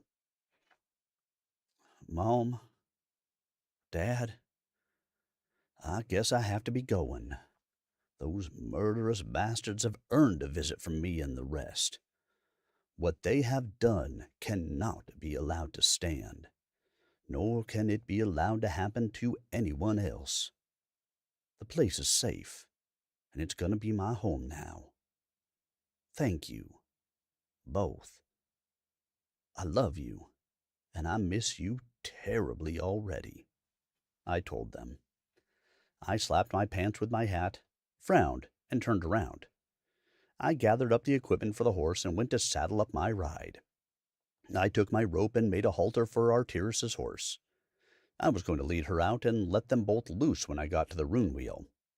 I would switch back and forth between them and get there before sunset today, arriving in Vienna before dark. Hopefully, with the orb thing gone, its tendrils stripped of their power, and heck, half the people in this area killed by that henchman, it should be uneventful. I felt several times on the trip that I should be more affected by the recent events. Each time I considered this, I realized my brain was reorganizing itself in such a frantic way that it almost seemed like watching a shell game involving 1,000 cups and 100 walnuts. All I could do was sit back and wait. I couldn't concentrate on my father for more than a minute without seeing what I now know was ancient, uncaring technology of some kind consuming him. What did any of that even mean? My mother, taken by brute force by people I didn't even know existed, searching for something no one knew of. So many circles and loops being remade in my head, I quit trying. I knew who they were, how they lived, how they raised me, and that they were gone now. The rest simmered at a temperature in my head I couldn't touch yet. I couldn't ever show up as a surprise for them unannounced and see their happiness. I could never hug them again, or send letters and posts about the amazing plant life I had found. I wouldn't be able to shop year-round in all the interesting lands I would visit for the handcrafted Christmas gifts. They would never see me married or hold their grandchildren. The only semblance of a family I might have, ever, is on the other side of the world, if she would have me. All I knew for certain now was that I had to get to Monica. By 5 o'clock in the afternoon, I had passed the three-quarter mark of the trip. Checking the compass every half hour after the stop to switch horses kept me heading in the correct direction. I ran across little more than some wild pigs under a clump of low mesquites the whole time. Switching the horses and letting them drink their fill each time from the cornbread pan in my pack, filled from my bottomless flask, the plan was going well. I should be at the Rune Wheels just after dark, about 9 o'clock. I figured that the arrival in London would be unmet by anyone, and, God willing, I would have the strength left after that shift to try and go straight to Vienna. The last leg of the trip I swapped horses with about an hour to go. I passed a creek that had good water in it, not stagnant or full of skeeter larvae, so I let my horses go and went straight on at a good trot to the spot the compass pointed to. When I arrived, the moon was about halfway to its zenith, and the whole prairie and rock outcropping were lit up like a cloudy day. I took all the tack and saddle off him, gave him another drink, and thanked him for all his work in our short time together. McCourt was back with me now, as it was dark, and nobody would see us together in this place. I told Artyrus's horse to try and find some good folks to throw in with, and to stay away from bandits, as they lean towards mistreating animals now and again. He gave me a snort yes, and I rubbed his nose, then turned him away with his mane, and gave him a little slap on the rear so he knew he could go. I packed up the pan and tack, tying them to the saddle, threw the saddlebags and bedroll over my shoulder, picked up the saddle, and rested it on the Rune wheel. I checked the compass, found the mark I needed, and held the horn of the saddle with my left hand and traced the rune with my right. This time it went smoother, quicker, maybe like having your whole body sucked through a straw and let loose on the other end, without it hurting. My head really did hurt after, but I may have held my neck tight as I did it, trying to hold on to the saddle and reach too far to the rune. Well, it was all right, until I landed and fell on my backside, and the saddle fell on top of me. Quite uncomfortable, I pushed it off and sat up in the dark room. I was glad the rune wheels were working without all that blood hooey, but I don't care much for fumbling around in the dark. I stood up and let the saddlebags fall off my shoulder to the ground. My right hand fell naturally onto the grip of my pistol. "Well, hello there, handsome," an unfamiliar woman's voice said. It was unsettling, but not threatening. Then I was frozen in place. Damn it! This had to be the woman tracking Monica, and I can't even pull the pistol that would stop her. She lit up the room with the tip of her wand, filling it with golden light. She was tall, slender, dressed in black, with a devious eye. Yep, that's her all right. I have never wanted to hurt a woman for anything, but I was already considering on the ride to the Rune Wheel what I'd do if I came across her. She was right to freeze me. I would kill this woman. Is that little mark on your head my fault? I'm sorry about that. Her bottom lip pooched out like a pouty child. He was one of my best servants. I'm amazed an ordinary man could have even scratched him. Or was it the elf? Presumably the elf. They are so tedious in their unbelief and interference. Shame. She mused out loud to herself. Oh, that bastard killed plenty, lady. That elf killed him sure enough, but he died from his wounds as well. Had that bastard not been dead already, I would have gotten him myself. I was about to rip his throat out with my teeth, but the elf ripped his meat from his bones first. I'll settle for his saucy puppet master, though. Pray I never meet you again, lady, I seethed. No worries about that, dear. You won't ever encounter me again. Your importance has evaporated as far as I am concerned. Just stay away from those relics, if you know what I mean, you handsome devil. I brought you here so we might have a moment to ourselves, so you know to stay out of my way in the future. And as a reminder, as all good lessons have, something to think about. She drug the bright tip of her wand across my chin, then tapped my nose. Instantly, every single bone in my body began to ache. My joints felt like they were boiling in a pot, pain like I had only experienced with malaria. But this was like 2 weeks of malarial pain in an instant. Then she and the light walked around behind me, and she was gone. I was released after she was gone and collapsed to the floor in agony, my face distorted and stretching the edges of my eyes and mouth, wincing uncontrollably. I now understood all too well the heebie-jeebies Monica had just from seeing her the first time. Gross. She oozed diabolical filth and darkness. Damn it!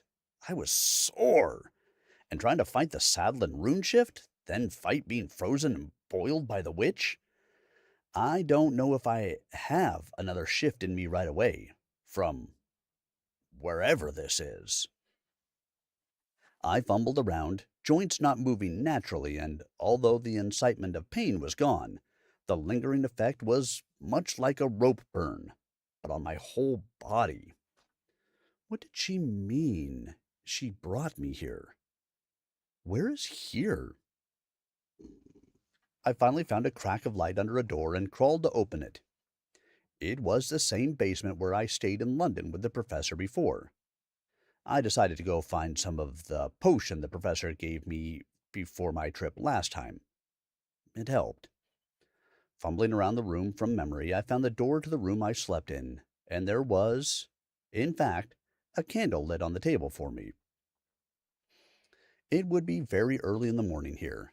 Maybe the housekeeper is awake, waiting for me, so I should go upstairs and announce my arrival. She was up, reading a book on the magical history of England from the 11th century, and stood smiling as I came up the stairs. Glad to see you made it all right, son. Please, I have a meal ready. It will take just a moment to warm for you. Here, sit down. She pulled out a chair. When she warmed the chicken pot pie, I realized I was starving. I hadn't even thought about eating the whole day. I could have had some of what I'd packed, but I was preoccupied. Here, I also mixed you an iced tea with that mushroom medicine you had last time. Drink that first while I get your pie and rolls ready with butter. She handed it to me, and I drank the whole thing at once without stopping. By the time the plate hit the table, my head and neck muscles were already relieved. I thought about telling her about the woman in the basement, but didn't want to worry her. She was clearly here to intimidate me, and the professor would be better suited to decide what to tell her or when, so I refrained. By the end of the badly needed meal, I didn't realize how much I had neglected my nourishment. I felt much, much better and was fit to shift again.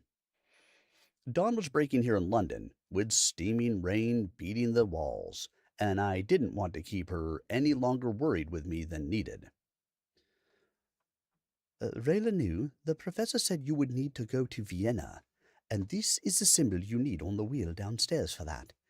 It will take you to a building in town owned by Hazek Moon, a gifted teacher of magical music.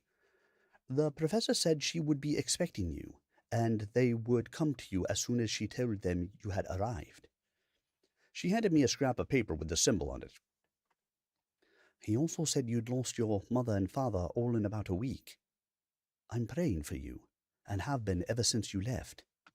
I'm sorry for your loss. My mum went on to heaven some 5 years ago now.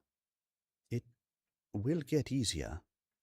She touched me on the shoulder and went to clear the table. Thank you. I spent my last night at home praying and saying goodbye to them. It helps a lot to let out what you need to say to that person. I must now address the issues that led to this situation. I feel good enough to head out now. Thank you for the meal. I didn't know how hungry I was until I smelled your cooking. Hope to see you again. Stay well. I stood up and went back downstairs, found the symbol, tucked the scrap of paper into my pocket, and picked everything back up, jostling it to adjust the weight better this time. Then I touched the rune and was gone. The stone this time was part of the floor of a basement room, and I arrived out onto the dial's face, my saddlebags and belongings scattered across the floor, making quite a ruckus and looking rather undignified. "Here, let me help you with that," a lady standing in the corner of the room said. She was dressed in a black, full-length teaching robe, paired with a blue silk ruffled neck blouse that featured ruffles on the sleeves as well. The striping and crest on the robe indicated that she attended the same school I had, and was a professor as well, although she was at least 10 years my junior. Her symbols, embossed onto the sleeve of the robe, indicated a magical music teacher, as the housekeeper had suggested. She had lovely, soft features and adorable brown eyes, and was proper enough that no sooner had I stood than I noticed the amount of dirt and filth I had delivered into her basement.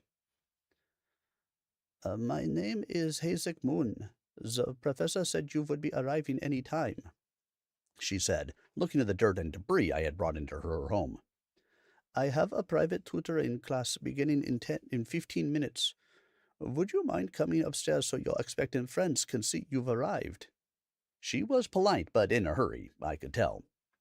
I'm sure she had no knowledge of the events surrounding me the last few days, and for her safety, I decided to say nothing.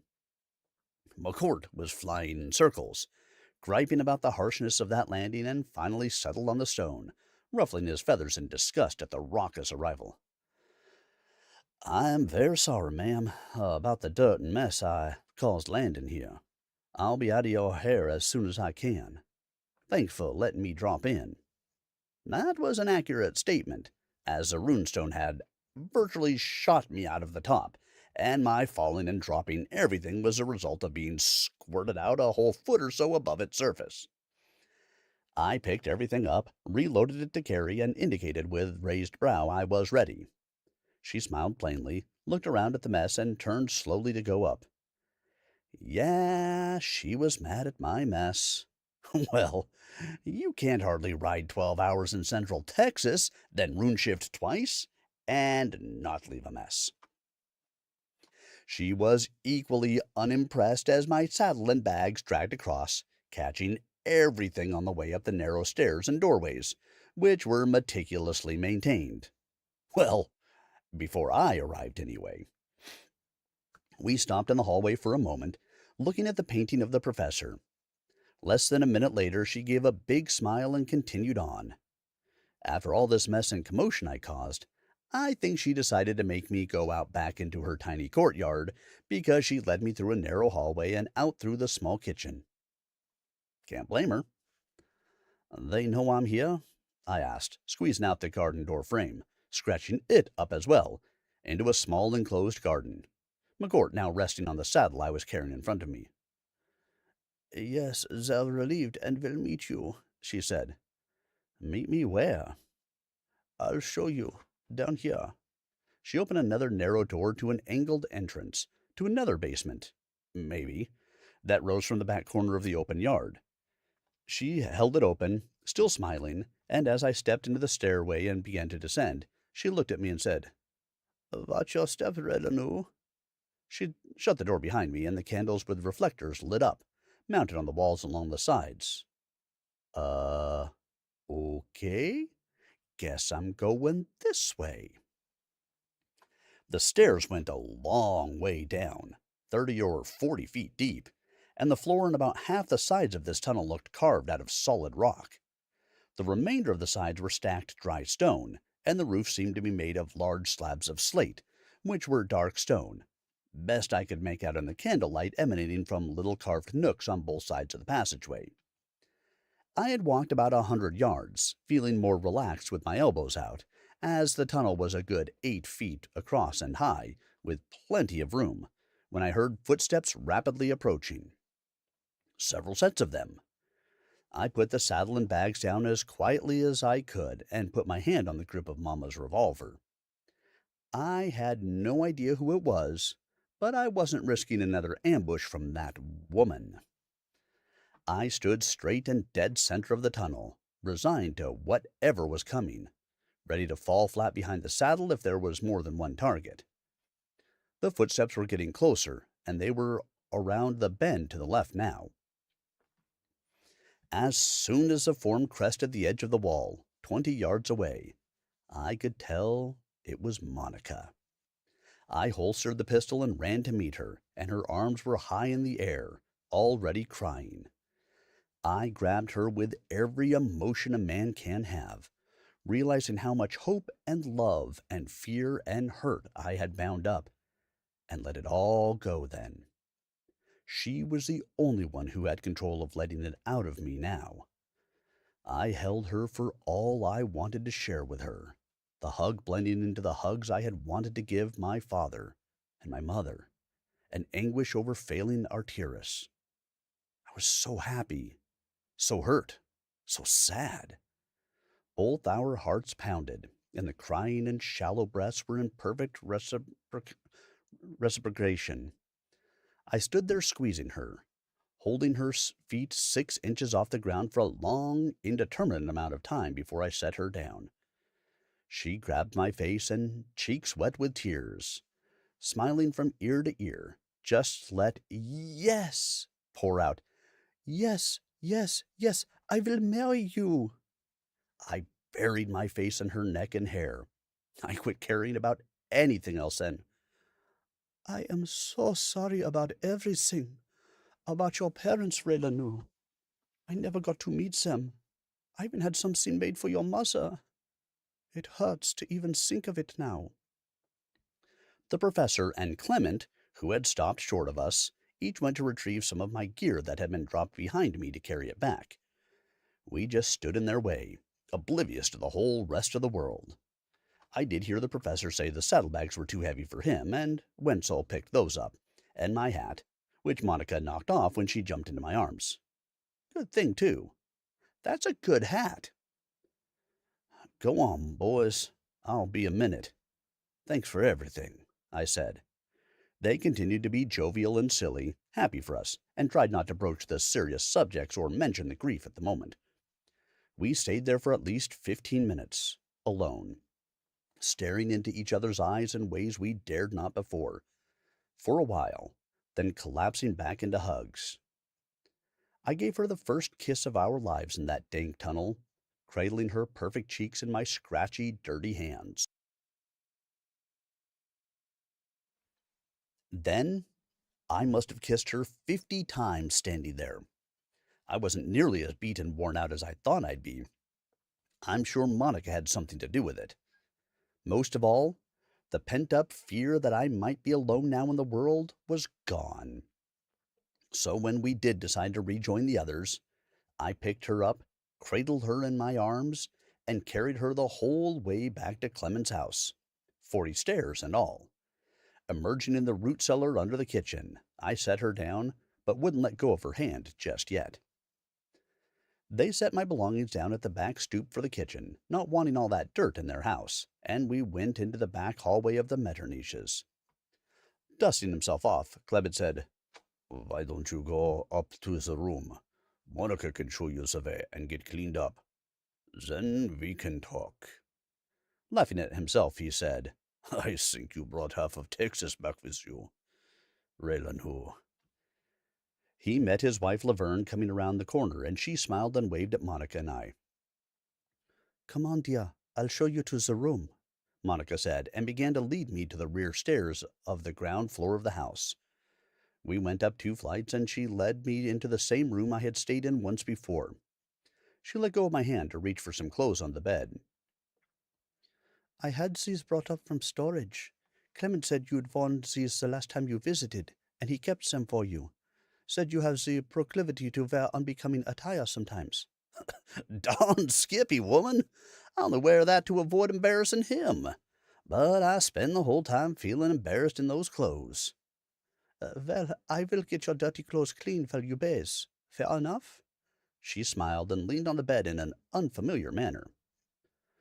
"Now, look here. I ain't even proposed properly to you, lady.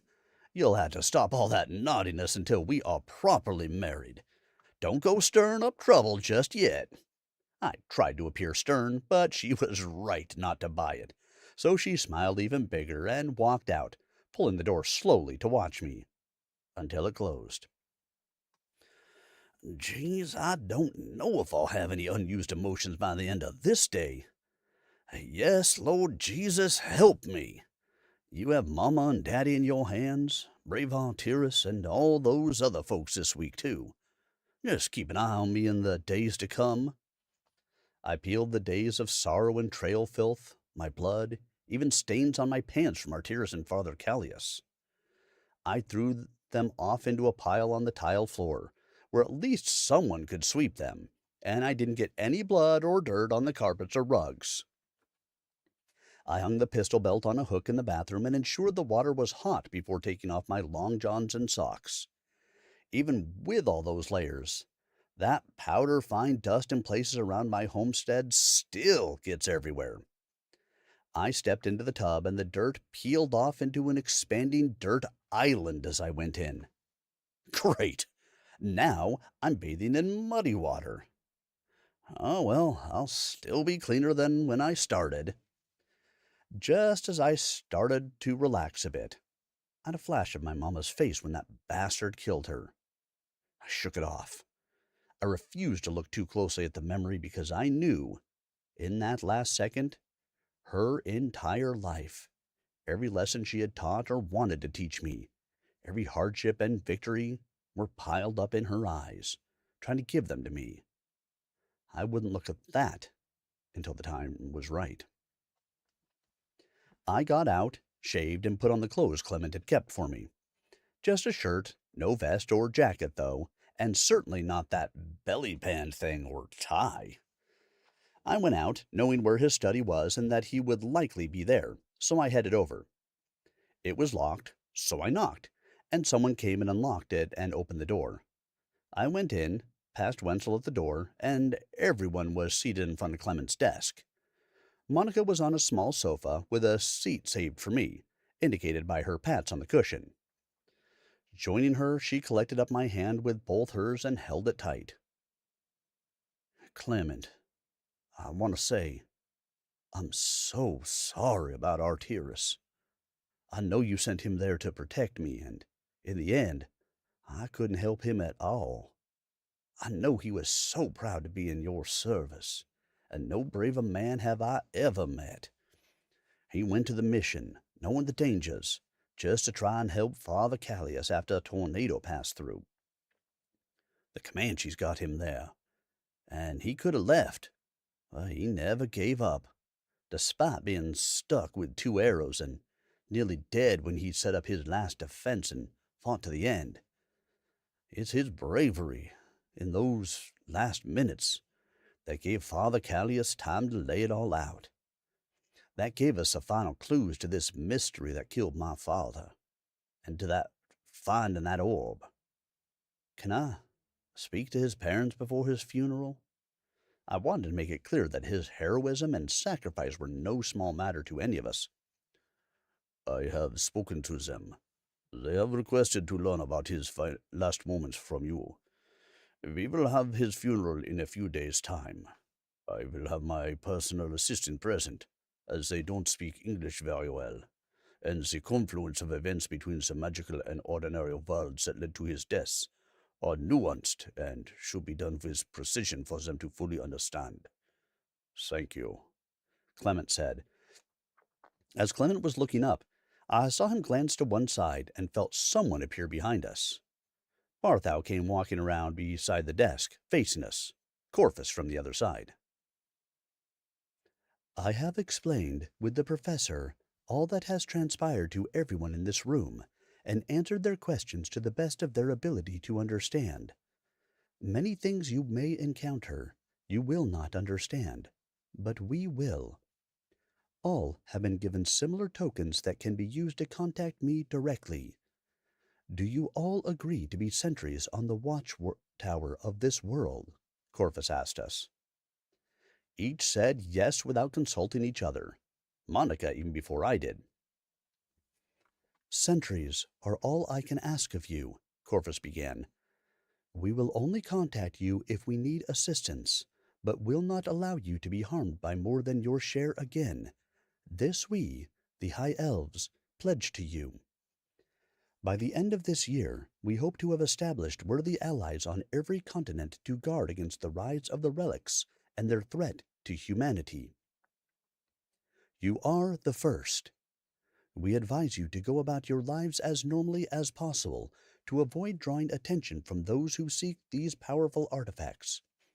You, Raileanu, and Monica especially. If they observe any unusual behavior in you, they may return and be less merciful in their pursuit of you. Do not forget, they are not all orbs, nor all intelligences. Some of the most dangerous are the tools the orbs controlled eons ago. Trying to explain more will only serve to confuse you further and put you all in danger with knowledge you do not need. I sincerely thank everyone for your help and your pledges. Barthou came over to us and handed Monica and me a large circular silver badge, a ring with a beveled 5-pointed star in the center. Around the ring it said, Texas Ranger, with a squiggly wand symbol in between the words at the bottom. These'll get you a clearance for looking into anything fishy in the Texas territory.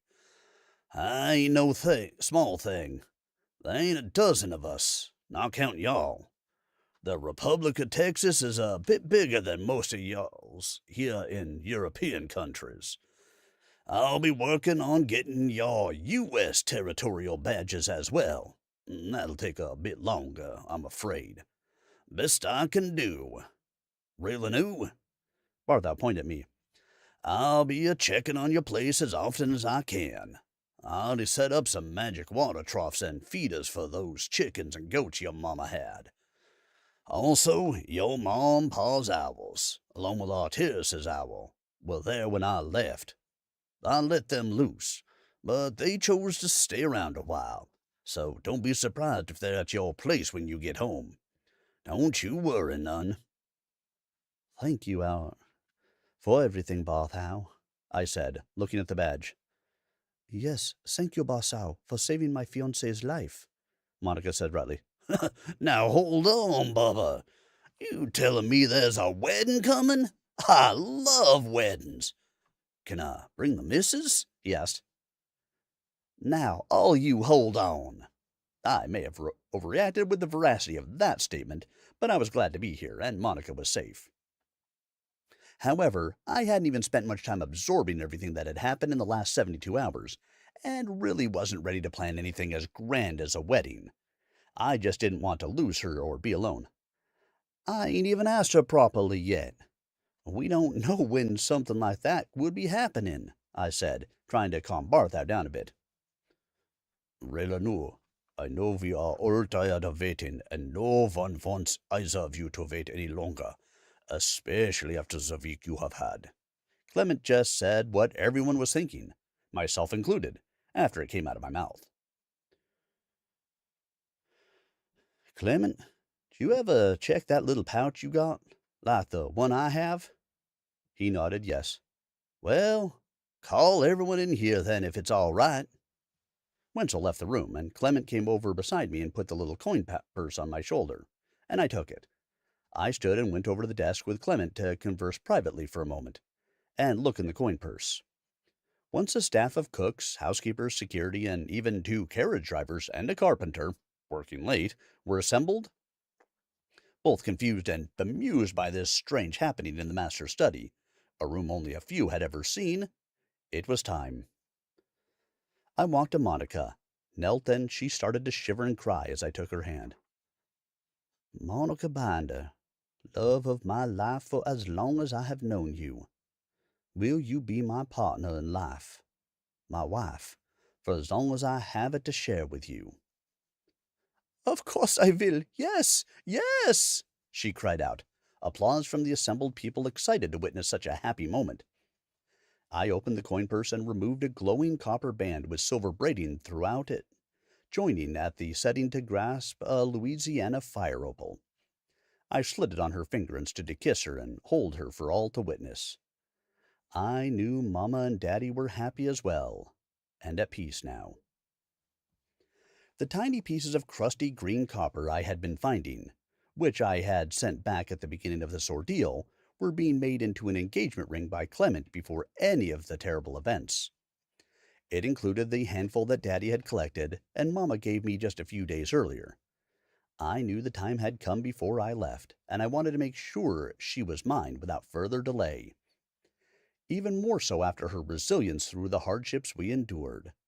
We would proceed together into a new life, alert and ready for what lay ahead, with our hands held firmly and horizons that were much broader than they had been a few weeks earlier. Congratulations and sincere happiness spread through the room as hands were shaken and smiles were shared in celebration of this huge milestone of joy in our lives. Barthou took the occasion to give Monica a great bear hug and kiss on her cheek, laughing at his own awkwardness.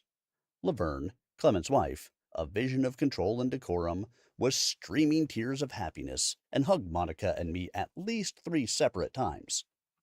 Their children began running around and jumping on the furniture, excited by the jovial attitude they sensed in the whole room of usually stuffy adults. Corfus stood still and silent, hands behind his back, barely turning his head to watch the proceedings. Then the feeling that creatures of myth, even to those of us in magical worlds, like Corfus, and ancient evils that hitherto were unknown to us, that spread so fast and caused so much suffering and evil at the hands of shadowy forces, we still didn't understand fully. Those thoughts kept crawling around the base of my brain like a tick, and I couldn't shake it. I knew it was only the beginning. The end of Part 1. And we have finished. Tellafrog, everyone. So, a quick about the author, Torin MacRath. A 4th-generation Texan and U.S. Army veteran, Torin lives with his wife on a small hobby farm in East Texas. A devoted Christian, he is the proud father of 4 and grandfather of 2. His historical fantasy fiction series blends rich historical settings with imaginative storytelling, using science-based explanations to ground fantastical elements in realism. Drawing on his faith, heritage, and life experiences, he writes with a passion for exploring the intersection of science, history, and the unseen. So, here's what we're looking at ahead. Tellafrog has been released. Tellafrog 2 has been released. Working on Tellafrog, Stringfellow, Moon, and then Tellafrog the Last Elf. Well, thank you, sir. It is always a pleasure to narrate a well-written story. I appreciate your trusting me with doing it, not having known anything about me before this all started.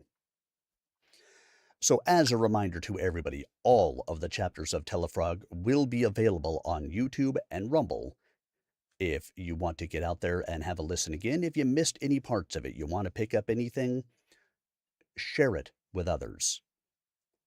If you would, like, subscribe, comment to the YouTube, Rumble channels, that'd be great. Helps me to spread the words of these indie authors just a little bit further each time.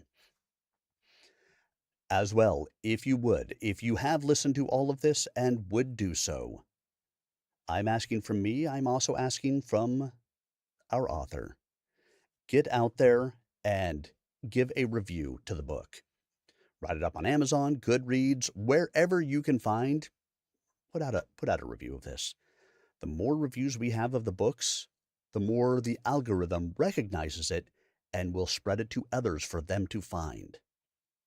Not only that, but if you're honest in your reviews, the author is able to then take those honest pieces of feedback, improve his writing, and get better the next time, or even if he revisits here for any editing. Always good to be able to do. Thank you. I will have a great night. You do the same. Thank you, everybody. I will be back Thursday for MechWarrior Online and Battletech reading. And then, let's see, what is the book we're moving into? Hold on. Wait one moment and I will tell you. We will be moving into, oh, it's not on here, it's on my other reading device. Wait one, please. Hold on, hold on.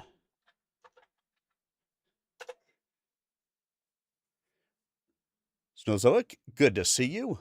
Maybe I'll see you on the Battlegrounds on Thursday. Let's see, where is it? Where is it? Where is it? Why can't I find the book I am looking for? I know it's out here. I swear to God. Can't ever find nothing I'm looking for. Well, let me just go look at this then. The next book is Spear of Destiny, Finding Bucephalus by Mary Lou Wells. And we will be starting that on Saturday. So I hope you guys are looking forward to the next set of books. Once again, thank you all for being here with me. So much appreciated. I'm only able to do what I do because you guys continue to come along and suffer through it with me, if that's what we want to call it. Have yourselves a great evening, a fantastic week ahead. I hope to see you guys on Thursday. If I don't see you then, make sure you come back for Spear of Destiny on Saturday. Whole new book, whole new vibe, whole new author. Come along and check it out. Have a great night, everybody.